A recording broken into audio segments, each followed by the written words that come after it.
Friends, welcome to Kavita medicos education. और ये part second है इन्फ्लुएंजा का। तो पार्ट सेकंड में पहले मैं स्टार्ट करने वाली पैथोफिजियोलॉजी। उससे पहले मैं आपको बताने वाली हूँ रिस्क फैक्टर। देखो, रिस्क फैक्टर उन्हें बोलते हैं कि ऐसे कौन से फैक्टर या फिर ऐसे कौन सी चीजें हैं जिनमें इन्फ्लुएंजा अधिक होने के चांसेस है, ठीक है, जो उसके रिस्क को इंक्रीज कर देते हैं।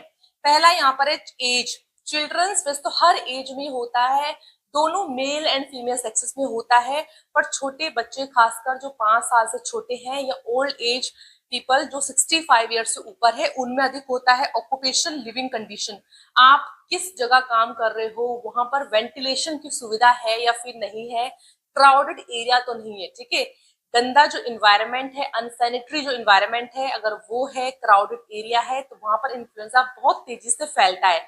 जैसे कि स्कूल्स हो गए, आपके कॉलेजेस हो गए हैं, क्राउडेड एरिया हो गए, ठीक है, जहां पर लोग इकट्ठा होते हैं, वहां पर इन्फ्लुएंजा जल्दी से स्प्रेड होता है।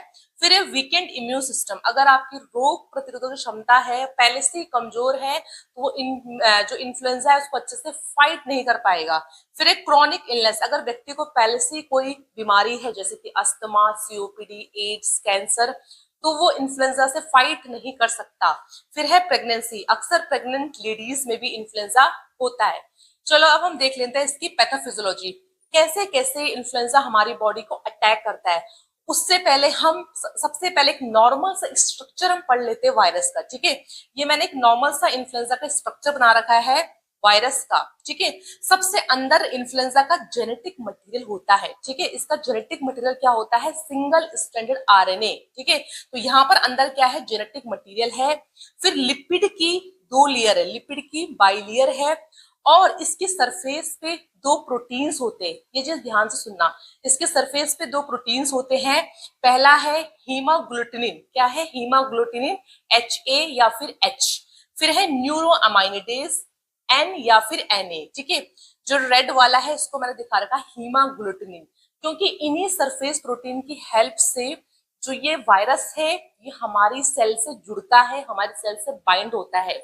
अब हम इसके देख लेते हैं pathophysiology. Influenza virus enters through nose और माउथ, ठीक है। आपको पता है कि अगर हम अपने नोज या माउथ से जैसी किसी ने छींका, खांसा, तो इन्फ्लुएंजा वायरस आसपास एयर में फैल जाता है, या फिर हमने कोई कंटामिनेटेड सरफेस टच किया, गलती से नोज को, आइस को, माउथ को रब कर दिया, तो ये हमारे अंदर आ जाएगा, ठीक है। तो नोज और माउथ के थ्रू जब इन्फ्लुएंजा वायरस हमारे अंदर आता है, तब virus attach to respiratory cells, nose, throat, lungs by special protein called haemagglutinin, ठीक है।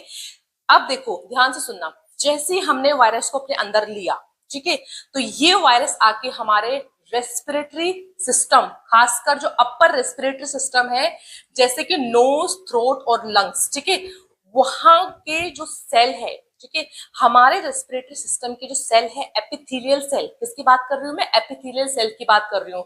तो हमारा जो खासकर अपर रेस्पिरेटरी सिस्टम है, वहां पर जो एपिथेलियल सेल्स होते हैं, नोज, थ्रोट, लंग्स, ये वायरस उन सेल के साथ जुड़ जाएगा। किसके द्वारा जुड़ जाएगा? क्योंकि वायरस के पास एक स्पेशल तरह का प्रोटीन होता है जिसको मैंने कहा था हीमाग्लूटिनिन, ठीक है। जो वायरस के सरफेस पे प्रोटीन होता है हीमाग्लूटिनिन, इसकी सहायता से जो वायरस है वो एपिथेलियल सरफेस पे एपिथेलियल सेल से जुड़ जाएगा। एपिथेलियल सेल्स कहाँ होती है? हमारे रेस्पिरेटरी सिस्टम की सेल्स होती है, ठीक है, नोज की, थ्रोट की, लंग्स की। अब जो वायरस हमारे रेस्पिरेटरी सेल मतलब एपिथेलियल सेल से जुड़ गया है, virus enter the cell and multiply, फिर वायरस हमारे सेल के अंदर एंटर हो जाएगा, हीमोग्लूटिनिन की हेल्प से हमारे सेल के अंदर एंटर हो जाएगा। उस प्रोसेस को बोलते हैं एंडोसाइटोसिस। मैं आपको ज्यादा डीप में नहीं बता रही हूँ, बहुत सिंपल बता रही हूँ, ठीक है। उस प्रोसेस को बोलते हैं एंडोसाइटोसिस। तो वायरस हमारे सेल के अंदर जाएगा और वहां पर हमारे सेल के अंदर क्या करेगा? जाएगा और वहां मल्टीप्लाई होना शुरू कर देगा। ये अपना जेनेटिक मटेरियल आरएनए निकालेगा जो हमारे सेल के न्यूक्लियस में जाएगा, और वहां और बहुत सारे आरएनए बनना शुरू हो जाएंगे, वायरस के पार्टिकल बनना शुरू हो जाएंगे हमारे सेल के अंदर, हमारे एपिथेलियल सेल के अंदर, ठीक है। फिर है new virus burst out, spread to new cells, infected cells are damage and destroyed. अब ये वायरस अपने ही बहुत सारे सेल्स बनाना शुरू कर देंगे, बहुत सारे पार्टिकल्स बनाना शुरू कर देंगे हमारे सेल के अंदर, और उस सेल को फाड़ कर मतलब उस सेल को बस्ट करके ये बाहर निकल जाएगा। अब जिस सेल को ये फाड़ कर बाहर निकला है, बस्ट करके बाहर निकला है, वो सेल डैमेज हो जाएगा, डिस्ट्रॉय हो जाएगा, ठीक है। तो इस तरह से ये हमारी बॉडी की हर एक नई नई सेल्स को डैमेज करता है, डिस्ट्रॉय करता है। आपको समझ आया? जैसी नाक से माउथ से वायरस अंदर गया तो वो हमारे रेस्पिरेटरी सिस्टम के जो एपिथेलियल सेल है उसमें गया, क्योंकि इसके पास हीमोग्लोबिन नाम का प्रोटीन होता है।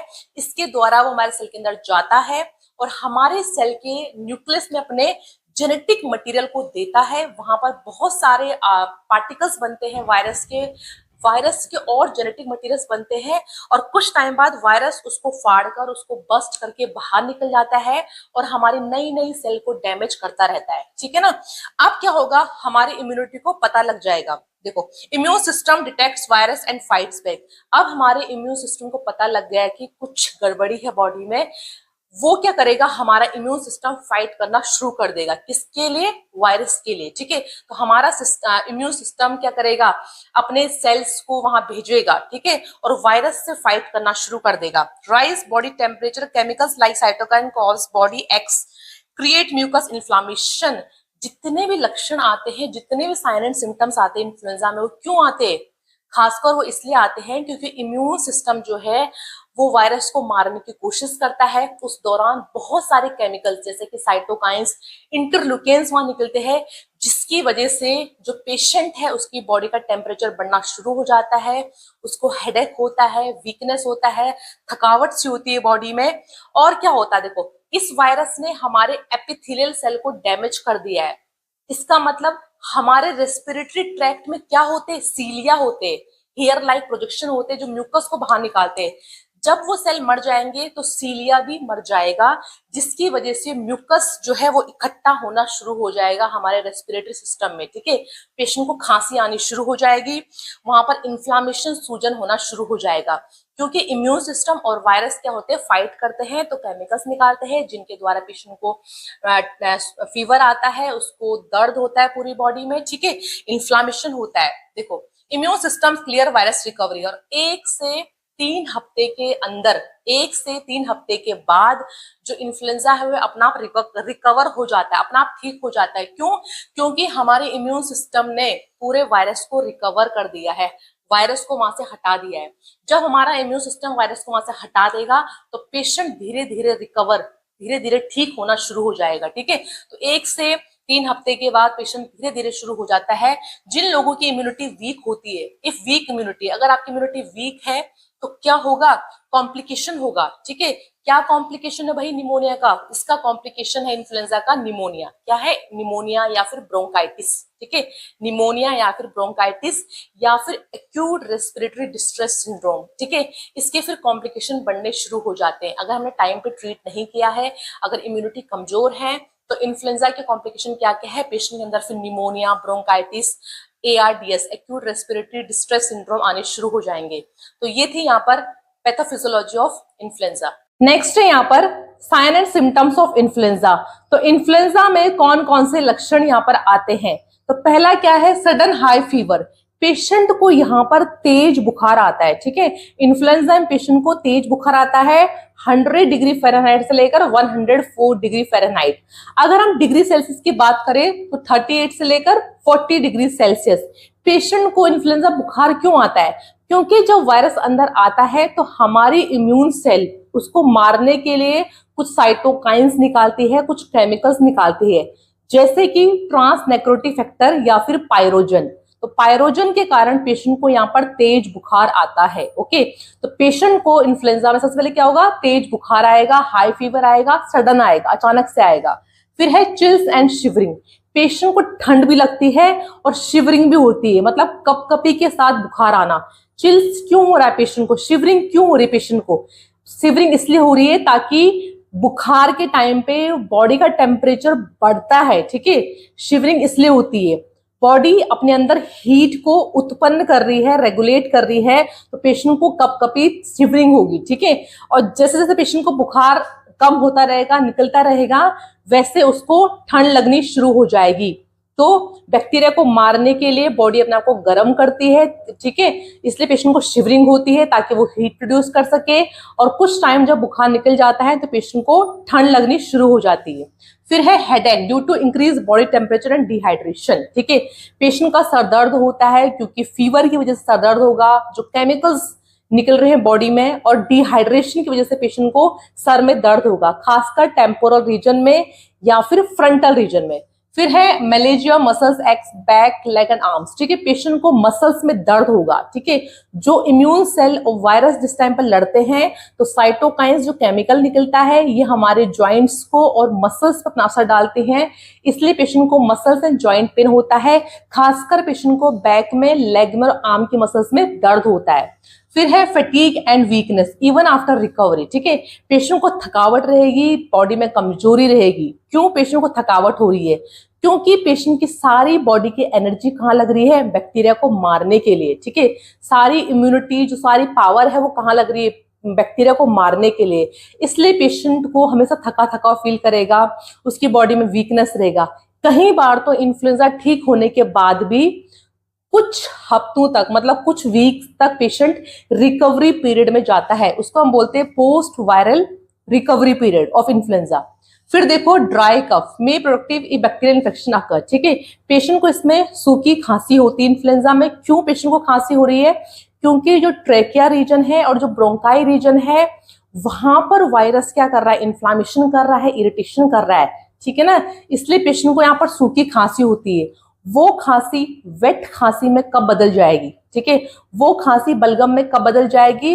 अगर वहां पर बाहर से कोई अन्य बैक्टीरियल इन्फेक्शन वहां आ जाएगा, ठीक है, कोई सेकेंडरी इन्फेक्शन पेशेंट को हो जाएगा, तब वो प्रोडक्टिव कफ में, मतलब वेट खांसी में बदल जाएगा।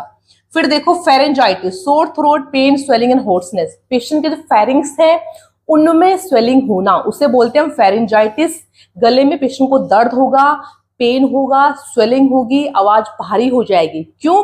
क्योंकि जो लेयर है, जो रेस्पिरेटरी ट्रैक्ट है, वहां पर इरिटेशन हो रही है, ठीक है, वहां पर इन्फ्लामेशन हो रहा है, जिसकी वजह से पेशेंट को फेरिंग्स रीजन में गले में क्या होगा? दर्द होगा, सूजन आएगी और आवाज भी भारी हो जाएगी।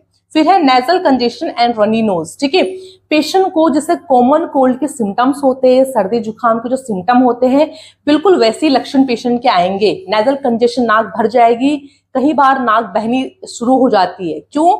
क्योंकि इन्फ्लामेशन होता है कई बार हमारे रेस्पिरेटरी ट्रैक्ट में, और जो हमारे नाक, मतलब जो हमारी नोज की वेसल्स होती है उसमें डायलेशन आता है, ठीक है, उसमें वेसल डायलेशन आता है, जिसकी वजह से पेशेंट को सर्दी जुकाम भी होता है। फिर है sneezing due to irritation of nasal mucosa, patient को छींक आएगी। क्यों? अगर गले में कुछ खरोंच होगी, इरिटेशन होगा, तो उसको क्लियर करने के लिए हम क्या करते हैं? छींक मारते हैं, ठीक है। अगर बैक्टीरिया वहां लगातार इरिटेशन कर रहे हैं तो उसको क्लियर करने के लिए हमारा रिस्पॉन्स क्या होगा? उसमें हम फिर क्या करेंगे? स्नीज करेंगे। फिर है लॉस ऑफ एपिटाइट, पेशेंट को इसमें भूख नहीं लगती है। क्यों? कुछ वायरस ऐसे होते हैं जो हमारे जीआई सिस्टम, मतलब हमारा गैस्ट्रोइंटेस्टाइनल सिस्टम को भी अफेक्ट करता है, इसलिए पेशेंट को यहाँ पर भूख लगनी बंद हो जाती है। फिर है नोजिया, वॉमिटिंग एंड डायरिया, ये सिम्टम खासकर छोटे बच्चों में देखने को मिलते हैं। जो 5 साल से छोटे बच्चे होते हैं उनमें नोजिया, वॉमिटिंग एंड डायरिया का सिम्टम होता है, क्योंकि इन्फ्लुएंजा जो वायरस होता है वो बच्चों के जीआई सिस्टम को अफेक्ट करता है। फिर है chest discomfort and patient tightness, ठीक है, पेशेंट के चेस्ट में डिस्कम्फर्ट रहेगा, टाइटनेस रहेगी। क्यों? क्योंकि चेस्ट में इन्फ्लामेशन हो रहा है, ठीक है, वहां पर इरिटेशन हो रहा है और पेशेंट को लगातार खांसी आ रही है, जिसकी वजह से चेस्ट में डिस्कम्फर्ट उसको होगा खांसी की वजह से। वहां टाइटनेस क्यों हो रहा है चेस्ट में? क्योंकि वायरस वहां लगातार अपनी जनसंख्या बढ़ा रहे हैं, जिसकी वजह से वहां सूजन आ रही है, इन्फ्लामेशन हो रहा है, इससे टाइटनेस लगेगा। ओके, फिर है red and watery eyes, flu में irritated mucous membrane of eyes, ठीक है, पेशेंट की जो आंखें हैं कई बार कंजक्टिवाइटिस के सिम्टम भी इसमें आते हैं, जैसे कि आंखों में जो कंजक्टिवा होता है ना, उसके सिम्टम आते हैं, तो पेशेंट की आंखें जो जाएंगी रेड हो जाएंगी, कई बार उससे पानी भी आएगा, क्योंकि जो फ्लू है कई बार वो हमारी आंखों की जो मेम्ब्रेन है उसको भी अफेक्ट करता है। स्वेलन लिम्फ नोड्स, पेशेंट के जो लिम्फ ग्लैंड्स है उसमें सूजन आ जाती है। तो ये थे यहाँ पर लक्षण इन्फ्लुएंजा के। यहाँ पर नेक्स्ट हमारे पास डायग्नोसिस ऑफ इन्फ्लुएंजा। तो यहाँ पर आप किस तरह से इन्फ्लुएंजा की जांच करोगे? तो पहला क्या है? Clinical diagnosis based on symptom, आपको पेशेंट को देखना है कि उसके अंदर कौन कौन से लक्षण दिखाई दे रहे हैं, क्या वो लक्षण इन्फ्लुएंजा के है या फिर नहीं है, जैसे कि सोर थ्रोट होना, बुखार आना, फैटीग होना, वीकनेस होना, रनी नोज होना। ठीक है, तो पेशेंट को देखना है, ऑब्जर्व करना है कि क्या उसके अंदर इन्फ्लुएंजा के सिम्टम दिखाई दे रहे हैं या फिर नहीं। फिर एक कॉन्टेक्ट हिस्ट्री, आप पेशेंट से पूछ सकते हो कि क्या अभी हाल ही में रिसेंटली वो किसी के कॉन्टेक्ट में आया है जिसको इन्फ्लुएंजा है या फिर नहीं है, मतलब वो किन किन लोगों के कॉन्टेक्ट में आया है। फिर है सीजनल पैटर्न, सीजनल पैटर्न मतलब आपको देखना है भाई पेशेंट किस मौसम में आपके पास ज्यादा आ रहे हैं। विंटर के मौसम में इन्फ्लुएंजा अधिक फैलता है, अधिक होता है, ठीक है, या फिर अगर वो महामारी के रूप में आ रखा है, ठीक है, उसका सीजनल आउटब्रेक हुआ है, तो उस दौरान पेशेंट को इन्फ्लुएंजा की संभावना है। पर हम सिर्फ क्लिनिकल बेसिस पे, मतलब उसके सिर्फ साइन एंड सिम्टम्स की जांच करके हम पूरा पता नहीं लगा सकते कि उसको इन्फ्लुएंजा है या फिर नहीं है। इसके लिए आपको उसका लैब डायग्नोस करना भी जरूरी है कंफर्मेशन के लिए। ठीक है, तो पहला क्या है, rapid influenza diagnostic test, RIDTS। इसका फुल फॉर्म क्या है, रैपिड इन्फ्लुएंजा डायग्नोस्टिक टेस्ट। देखो इसका नाम क्या है, इसका नाम है रैपिड। रैपिड मतलब ऐसा टेस्ट जो अपना रिजल्ट बहुत जल्दी देगा, 10 से 15 मिनट में ही ये अपना रिजल्ट दे देता है, इसीलिए इसका नाम क्या है, रैपिड टेस्ट है। ठीक है, यहाँ पर क्या होता है, एक किट आती है जैसे प्रेगनेंसी किट होती है, सेम वैसी किट आती है। पेशेंट के नाक से और थ्रोट से हम क्या करेंगे, एक स्वाब से सैंपल कलेक्ट कर देंगे। ठीक है, फिर उसको हम एक वाइल में, उसमें सॉल्यूशन होगा, उसमें डाल देंगे, उसको घुमा देंगे। ठीक है, फिर उस किट में हम इसकी ड्रॉप डालेंगे। जिस तरह से प्रेगनेंसी किट होती है बिल्कुल वैसे ही होता है। अगर उस किट में 2 लाइन दिखाई दे रही है मतलब पेशेंट को इन्फ्लुएंजा है। ठीक है, अगर एक लाइन डार्क है और एक लाइन बिल्कुल हल्की सी है मतलब पेशेंट को रिसेंटली इन्फ्लुएंजा हुआ है। ठीक है, कोई भी लाइन नहीं है तो पेशेंट को इन्फ्लुएंजा नहीं है। बट यहाँ पर जो रिजल्ट है ना वो बिल्कुल सटीक नहीं आता है, बिल्कुल एक्यूरेट नहीं आता है। ठीक है, इस टेस्ट को हम रैपिडली कहाँ यूज करते हैं, क्योंकि ये रिजल्ट बहुत जल्दी देता है, इसलिए इसको हम आउट पेशेंट डिपार्टमेंट में या फिर इमरजेंसी डिपार्टमेंट में यूज करते हैं। ठीक है, इसका नाम क्या है, रैपिड टेस्ट है। फिर नेक्स्ट देखो, नेक्स्ट है rapid molecular assay, detects viral RNA by nucleic acid amplification.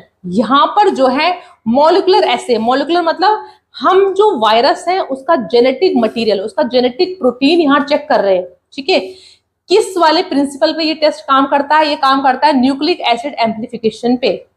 ये जो टेस्ट है ये रिजल्ट भी जल्दी देता है और बिल्कुल सटीक मतलब बिल्कुल सही रिजल्ट देगा, 90% एक्यूरेट रिजल्ट देता है और जल्दी से रिजल्ट देगा, 30 से 45 मिनट्स। ठीक है, 30 to 45 मिनट में ही हमको इसका रिजल्ट मिल जाता है और बिल्कुल एक्यूरेट ये रिजल्ट देता है। यहाँ पर हम वायरस के जेनेटिक मटेरियल की जांच कर रहे हैं। इसमें हम देख सकते हैं कि भाई इन्फ्लुएंजा ए वायरस है या इन्फ्लुएंजा बी वायरस है, और उसके जो सब टाइप है, जैसे कि इन्फ्लुएंजा ए का सब टाइप क्या है, H1N1 H3N2, तो उसकी भी हम यहाँ पर पहचान कर सकते हैं इस टेस्ट के थ्रू। ठीक है, मॉलिक्यूलर टेस्ट के थ्रू। तो यहाँ पर ये रिजल्ट हमको सही भी देगा और जल्दी भी देगा। फिर नेक्स्ट देखो, नेक्स्ट है RT-PCR। RT-PCR का फुल फॉर्म मैंने लिखा है यहाँ पर, क्या है, reverse transcriptase polymerase chain reaction. RT-PCR जिस टाइम कोविड हुआ था उस टाइम सुना होगा अपने, RT-PCR हो रहा है। क्या है भाई RT-PCR, इसमें भी हम क्या करेंगे, पेशेंट के नाक से, उसके थ्रोट से या फेरिंग्स या ब्रोंकस रीजन से सैंपल कलेक्ट करते हैं। ठीक है, और उस सैंपल में हम जांच करते हैं कि वायरस का जेनेटिक मटेरियल प्रेजेंट है या फिर नहीं है। क्या है वायरस का जेनेटिक मटेरियल, RNA। ठीक है, तो इसमें हम RNA की जांच करते हैं, किस वाले तरीके से, रिवर्स ट्रांसक्रिप्टेज वाले प्रिंसिपल से। ठीक है, RNA को हम DNA में बदलेंगे, फिर DNA का हम एम्प्लीफिकेशन करेंगे और जांचेंगे कि वो जो जेनेटिक मटेरियल है वो वायरस का है और वो किस वाले वायरस का है, वो इन्फ्लुएंजा ए का है या इन्फ्लुएंजा बी का है, और इसके अलावा उसके सब टाइप। ठीक है, इन्फ्लुएंजा ए का सब टाइप जो है उसको भी यहाँ हम जांच सकते हैं। इसमें जो रिजल्ट आते हैं वो 4 घंटे से लेकर 24 आवर में आते हैं, बट कोविड के टाइम पे इसको बहुत फास्ट कर दिया था, 1 घंटे के अंदर ही रिजल्ट आ गए थे। तो यहाँ पर जो रिजल्ट आते हैं वो 90% एक्यूरेट सही होते हैं और टाइम पे जल्दी आते हैं। इसमें हम वायरस का जेनेटिक मटेरियल देखते हैं और वायरस का कौन सा सब टाइप है। ठीक है। सब टाइप मतलब इन्फ्लुएंजा ए के भी बहुत सारे सब टाइप होते हैं, बी के भी बहुत सारे सब टाइप होते हैं, उनकी जांच भी ये करता है। फिर है वायरल कल्चर। यहाँ पर हम क्या कर रहे हैं, जो लाइव वायरस है, जो जिंदा वायरस है, उसको हम कल्चर करवा रहे हैं। ठीक है, हम पेशेंट से सैंपल लेंगे और वहां से वायरस को लेंगे, उसको एक अच्छा सा इन्वायरमेंट देंगे ग्रो करने के लिए। ठीक है, एक हम उसको कल्चर देंगे, अच्छा इन्वायरमेंट देंगे, ताकि वहां पर जो वायरस है वो पनप सके। ठीक है, वहां पर जब वायरस पनपना शुरू हो जाएंगे बहुत सारे, तो हम देख सकते हैं कि भाई किस टाइप का वायरस है, इसके लिए हमें कौन सी वैक्सीन बनानी है। ठीक है, मेनली ये जो टेस्ट हम वायरल कल्चर करते हैं, ये मेनली हम करते हैं रिसर्च पर्पस के लिए, या हमको सर्विलेंस करना है किसी एरिया में कि वहां पर भाई इन्फ्लुएंजा का वायरस है या फिर नहीं है, या फिर रिसर्च के लिए तब हम वायरल कल्चर करते हैं। वायरस को अच्छा इन्वायरमेंट देते हैं ताकि वहां पर वो ग्रो कर सके, वहां पर वो पनप सके। नेक्स्ट है देखो एलिजा। एलिजा का फुल फॉर्म देखो यहाँ मैंने लिखा है, एंजाइम लिंक्ड इम्यूनोसॉर्बेंट एसे। ठीक है, एलिजा टेस्ट इन्फ्लुएंजा में, ठीक है, इसके अलावा HIV एड्स में भी होता है। इस टेस्ट में देखो हम करते क्या है, यहाँ पर एक प्लेट होती है जिसको हम माइक्रोफाइबर प्लेट कहते हैं। ठीक है, उस प्लेट में हम एंटीजन लगा देंगे। एंटीजन क्या है, वायरस है। एंटीजन क्या है, यहाँ पर वायरस है। तो उस माइक्रोफाइबर प्लेट पे हम एंटीजन को लगा देंगे। देखो हमारी बॉडी में जो बाहर से वायरस अंदर आता है उसको हम एंटीजन बोलते हैं। जब वायरस हमारी बॉडी में आएगा तभी हमारी जो इम्यून सेल है, हमारी रोग प्रतिरोधक क्षमता जो है, वो क्या करती है, एंटीबॉडीज बनाती है उसको मारने के लिए। ठीक है, तो जिस भी पेशेंट के अंदर, जिस भी पर्सन के अंदर वो वायरस होगा, उसके खिलाफ वहां एंटीबॉडीज जरूर होंगी। ठीक है, तो यहां पर हम टेस्ट को करेंगे कैसे, यहां पर हम सैंपल को कलेक्ट करेंगे वहीं से, नोज से, थ्रोट से, फेरिंग्स के एरिया से। ठीक है, और उस माइक्रोफाइबर प्लेट में हमने एंटीजन लगा दिया, वायरस लगा दिया। तो जैसे ही हम पेशेंट के सैंपल को वहां डालेंगे प्लेट में, अगर पेशेंट की बॉडी में वायरस है तो जरूर उसके खिलाफ एंटीबॉडीज भी होंगी। तो जैसे ही हमने पेशेंट का सैंपल माइक्रोफाइबर प्लेट में डाला, तो उसके जो एंटीबॉडीज है सिक्रीशन में, वो उस प्लेट के एंटीजन से बाइंड कर जाएंगे। ठीक है, उनमें रिएक्शन हो जाएगा। जैसे वहां रिएक्शन होगा तो वहां पर लाइन शो होनी शुरू हो जाएगी इस तरह से। इसका मतलब पेशेंट इन्फ्लुएंजा से ग्रस्त है, उसको इन्फ्लुएंजा है। ठीक है ना, तो इस तरह से यहाँ पर हम इसकी जांच करते हैं। नेक्स्ट है सैंपल कलेक्शन। सैंपल कलेक्शन में जब पेशेंट के अंदर लक्षण आ रहे हैं, सिम्टम आ रहे हैं, उसके 1 से 3 दिन के अंतराल में उसके अंदर वायरस होते हैं। ठीक है, तो उनकी हम अच्छे से यहाँ पर जांच कर सकते हैं। तो सैंपल आपको कहाँ से लेना है, नेजोफेरिंग्स के रीजन से, नेजोफेरिंग्स के रीजन से, या फिर उसका स्वाब थ्रोट लेना है गले का, या फिर नेजल एस्पिरेंट। अगर सिक्रेशन ढंग से नहीं आ रहा है तो आप वहां पर लेवाज भी कर सकते हो। गैस जो फेरिंग्स का जो लेवाज है, गैस ब्रोंकस का जो लेवाज है वो कर सकते हो, और फिर सैंपल निकाल सकते हो। ठीक है, तो यहाँ पर हम क्विक मतलब जल्दी से सैंपल कलेक्ट करेंगे। जैसे पेशेंट को इन्फ्लुएंजा हुआ है और जैसे सिम्टम आए हैं, उसके तुरंत ही बाद यहाँ पर हम सैंपल कलेक्ट कर देंगे और उसको लैब में भिजवा देंगे डायग्नोस करने के लिए। ठीक है ना, तो यहाँ पर आपको सैंपल को अच्छे से हैंडल करना है। नेक्स्ट देखो चेस्ट एक्सरे। चेस्ट एक्सरे इतना इंपॉर्टेंट नहीं है। चेस्ट एक्सरे आप तब करते हो अगर आपको लग रहा है कि भाई पेशेंट को सेकेंडरी इंफेक्शन कोई हो गया, मतलब जो इन्फ्लुएंजा है वो अब किस में परिवर्तित हो चुका है, निमोनिया में या फिर ब्रोंकाइटिस में। तो अगर इन्फ्लुएंजा पेशेंट का ब्रोंकाइटिस या निमोनिया में परिवर्तन हो चुका है, तब आप उसका चेस्ट एक्सरे कराओगे। चेस्ट एक्सरे में आपको वहां पर व्हाइट पैचेस, इन्फिल्ट्रेट देखने को मिलेंगे। इसका मतलब पेशेंट को निमोनिया हो चुका है इन्फ्लुएंजा के बाद, तब यहाँ पर आप चेस्ट एक्सरे कराओगे। तो ये थी यहाँ पर डायग्नोसिस इन्फ्लुएंजा के। नेक्स्ट है हमारे पास management and treatment of influenza. तो किस तरह से हम इसको मैनेज करेंगे, ट्रीट करेंगे इन्फ्लुएंजा को। तो भाई यहाँ पर हमारा मैनेजमेंट गोल क्या रहेगा, हमारा मैनेजमेंट गोल ये है कि हमको पेशेंट के साइन एंड सिम्टम्स कम करने। ठीक है, जो ड्यूरेशन ऑफ इलनेस है, मतलब अगर पेशेंट को 1 से लेकर 5 हफ्ते तक इन्फ्लुएंजा रहेगा तो उसको हमको कम करना है, उस ड्यूरेशन को कम करना है। और इसके द्वारा कोई भी कॉम्प्लिकेशन जैसे कि निमोनिया हो गया, ब्रोंकाइटिस हो गया, एक्यूट रेस्पिरेटरी डिस्ट्रेस सिंड्रोम हो गया, उन सब को रोकना है, ठीक है, इन्फ्लुएंजा के कॉम्प्लिकेशन को रोकना है और पेशेंट को हमें आराम देना है ताकि उसको साइन एंड सिम्टम्स कम आए। ओके, तो ये हमारा गोल है यहाँ पर ट्रीटमेंट का, मैनेजमेंट का। तो पहला हम क्या करेंगे, नेचुरल रिकवरी। देखो भाई, जिस तरह से सर्दी जुकाम जो होता है अपना आप ही ठीक होता है, उसी तरह से जो इन्फ्लुएंजा है ये भी अपने आप ही ठीक हो जाता है।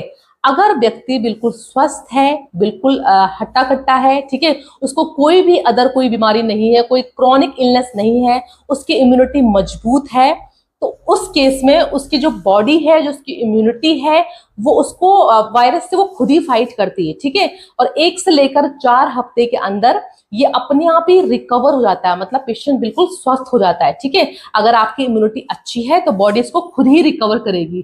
फिर है प्लेंटी ऑफ रेस्ट, ठीक है। इन्फ्लुएंजा में हम पेशेंट को बोलते हैं भाई खूब सारा आराम करो, रेस्ट करो। क्यों? क्योंकि रेस्टिंग टाइम में जब हम आराम करते हैं तो हमारी जो इम्यूनिटी है वो बढ़ती है, ठीक है, इसलिए रेस्ट करना भी जरूरी है। तो रेस्टिंग टाइम में हमारी इम्यूनिटी मजबूत होती है, अच्छी होती है और वायरस से वो उस दौरान लड़ती भी है, ठीक है। तो रेस्ट यहाँ पर बहुत जरूरी है। फिर एनुअल इन्फ्लुएंजा वैक्सीनेशन। अब इसके हर साल आप इसका वैक्सीन लगा सकते हो, ठीक है, ताकि आपको इन्फ्लुएंजा ना हो, प्रिवेंट करने के लिए। ओके, तो हर साल इसका एनुअली क्या होता है, शॉट लगता है, वैक्सीन लगता है। इसके जो वैक्सीन है ना वो इनएक्टिवेटेड फॉर्म में भी आते हैं, मतलब जिसमें कि डेड वायरस रहते हैं। इनएक्टिवेटेड मतलब डेड वायरस, और कई बार इसके वायरस जो होते हैं लाइव भी होते हैं, तो इसकी लाइव वैक्सीन भी आती है, डेड वैक्सीन भी आती है। तो आप हर साल यहाँ पर एनुअल जो वैक्सीन लगते हैं वो लगा सकते हो। भाई यहाँ पर ऐसा क्यों है कि हमको हर साल इसका अलग वैक्सीन लगाना पड़ रहा है? क्यों? क्योंकि मैंने आपको शुरू में बताया था कि जो ये वायरस है ये अपने आप को बदलता है, जेनेटिक ड्रिफ्ट करता है, ठीक है, अपने अंदर बदलाव लाएगा, जिस कारण से इसके और नई प्रजाति उत्पन्न हो जाती है, ठीक है। जब इसकी कोई नई प्रजाति आएगी तो उसको मारने के लिए हमें नई नई वैक्सीन बनानी पड़ेगी। वैक्सीन के अंदर कुछ परिवर्तन लाना पड़ेगा, कुछ बदलाव लाना पड़ेगा, या फिर नई वैक्सीन बनानी पड़ेगी नए वायरस को मारने के लिए। इसीलिए यहाँ पर इसकी वैक्सीन हर साल लगती है। ओके, फिर है फ्रीक्वेंट हैंड वॉशिंग। ये तो पता ही है कि जब भी हम कुछ ऐसी चीजें टच कर रहे हैं, बेकार चीजें, तो हमको फ्रीक्वेंटली अपना हैंड वॉश करना है ताकि वो आसपास जो सरफेस है वहां ना फैले।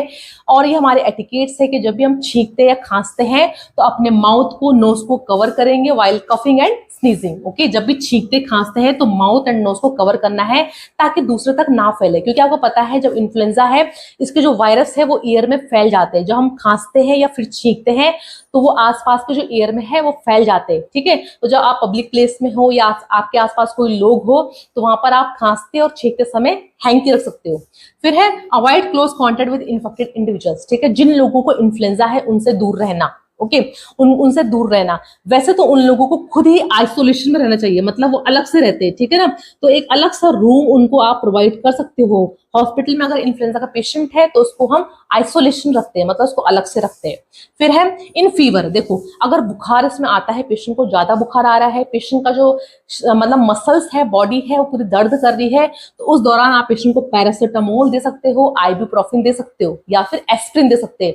बट ध्यान रखना, जो एस्प्रिन है वो छोटे बच्चों को नहीं देते, ठीक है, एस्प्रिन छोटे बच्चों को नहीं देते। तो बुखार के दौरान आप पेशेंट को पैरासिटामोल या फिर आइबुप्रोफेन दे सकते हो।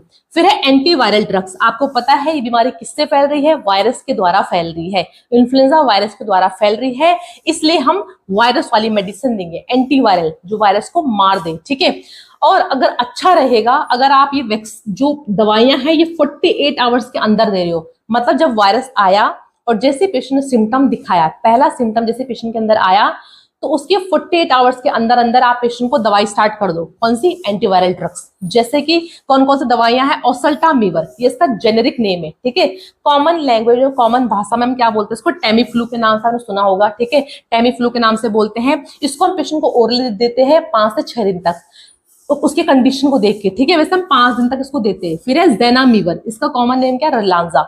इसको हम पेशेंट को इनहेलेशन के रूट के थ्रू देते हैं, मतलब भाप के थ्रू देते हैं। ओके, इसको भी 5 दिन तक देते हैं। फिर है पैरामिवर, इसको हम आईवी रूट, जो फ्लूइड्स लगते हैं पेशेंट में ना, उस फ्लूइड में हम डाल सकते हैं इसको, ठीक है, पैरामेवर को। तो ये थे यहाँ पर कुछ एंटीवायरल ड्रग्स। फिर देखो कफ सप्रेसेंट, पेशेंट को अगर खांसी, आपको पता है कि इन्फ्लुएंजा पेशेंट को सूखी खांसी आती है, ठीक है। अगर पेशेंट को लगातार सूखी खांसी आ रही है तो उस खांसी को कम करने के लिए आप उसको डेक्स्ट्रोमेथोर्फन दे सकते हो, डेक्स्ट्रोमेथोर्फन, ठीक है, सूखी खांसी के लिए। या फिर आप उसको स्टीम इनहेलेशन, उसको अगर छींक भी आ रही है, नाक बह रही है, तो उसको रिलीफ करने के लिए आप उसको भाप वगैरह जो स्टीम है वो दे सकते हो। फिर है प्रिवेंट डिहाइड्रेशन, भाई बहुत जरूरी है, इन्फ्लुएंजा पेशेंट की बॉडी हाइड्रेट रहना जरूरी है, ठीक है। उसकी बॉडी को डिहाइड्रेशन से बचाना है, क्योंकि पेशेंट को बुखार आता है, बुखार के दौरान उसको स्वेटिंग होती है, पसीना आता है, जिसके वजह से उसको डिहाइड्रेशन होता है, ठीक है पेशेंट को। तो आपको हाइड्रेशन पेशेंट को रखना है। कैसे रखोगे, बोलोगे खूब सारा पानी पीना, अगर पानी पीने का मन नहीं करे तो नींबू पानी पी सकते हो, ऑरेंज जूस पी सकते हो, या किसी तरह का जो जूस है वो पी सकते हो आप, या फिर जो हॉट सूप आते हैं, सूप वगैरह ले सकते हो, ताकि बॉडी में बहुत सारा लिक्विड अंदर जाए, ठीक है। बैलेंस डाइट, पेशेंट को डाइट देनी है, बैलेंस डाइट देनी है, पर कम कम अमाउंट में देनी है, ठीक है, ताकि उसकी इम्यूनिटी मजबूत हो सके। और उसको बोलना है जो गलत हैबिट्स है जैसे कि स्मोकिंग एंड अल्कोहल, वो छोड़ना है, ठीक है। फिर एक ट्रीट बैक्टीरिया इन्फेक्शन। देखो अगर इन्फ्लुएंजा के द्वारा पेशेंट को निमोनिया भी हो रहा है, ठीक है, अगर इन्फ्लुएंजा की वजह से पेशेंट को निमोनिया हो गया है, आपको लग रहा है कि भाई बैक्टीरियल इन्फेक्शन भी फैल रहा है, तो बैक्टीरिया को रोकने के लिए आप क्या दोगे, एंटीबायोटिक्स दोगे, ठीक है। एंटीबायोटिक्स आपको शुरू कर देनी है एंटीवायरल के साथ। एंटीवायरल तो आप दे ही रहे हो, अगर आप पेशेंट को निमोनिया की कंडीशन आ रही है, बैक्टीरिया का इन्फेक्शन लग चुका है, सेकेंडरी इन्फेक्शन लग चुका है, उस केस में आप पेशेंट को क्या दोगे, एंटीबायोटिक्स दोगे। तो ये थे यहाँ पर कुछ ट्रीटमेंट और कुछ मैनेजमेंट इन्फ्लुएंजा के। दोस्तों अगर आपको मेरी वीडियोस पसंद आती है तो मेरे चैनल को लाइक जरूर करना, शेयर जरूर करना और सब्सक्राइब जरूर करना। और thank you so much for watching my videos.